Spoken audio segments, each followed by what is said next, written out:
तर royal challengers Bengaluru champion ठरले। पहिल्यांदाच आयपीएल ट्रॉफीवर या टीमनं आपलं नाव कोरलंय। अंतिम सामन्यात बंगळुरू संघाचा पंजाब किंग्सवर 6 धावा राखून दणदणीत विजय। आरसीबीच्या या विजयानंतर विजय माल्याचं ट्विट मात्र चर्चेत आलंय। तर विजय माल्याचं ट्विट नेमकं काय ते पाहूया। 18 वर्षांनी अखेर आरसीबीनं आयपीएलचं विजेतेपद पटकावलं। 2025च्या स्पर्धेत संघानं उत्कृष्ट कामगिरी केली। यामध्ये उत्कृष्ट कोचिंग आणि सपोर्ट स्टाफसह संघानं धाडसी खेळ केला। खूप खूप अभिनंदन।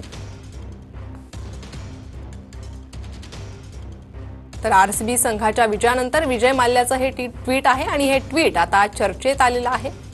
18 वर्षांनंतर आरसीबी चॅम्पियन ठरली। आयपीएल ट्रॉफीवर आरसीबीनं आपलं नाव कोरलं। विविध प्रतिक्रिया येत आहेत आणि विजय माल्याची देखील प्रतिक्रिया आली आहे। ट्विटच्या माध्यमातून विजय माल्या यानं टीमला अभिनंदन केलं। यामुळे हे ट्विट चर्चेत आहे।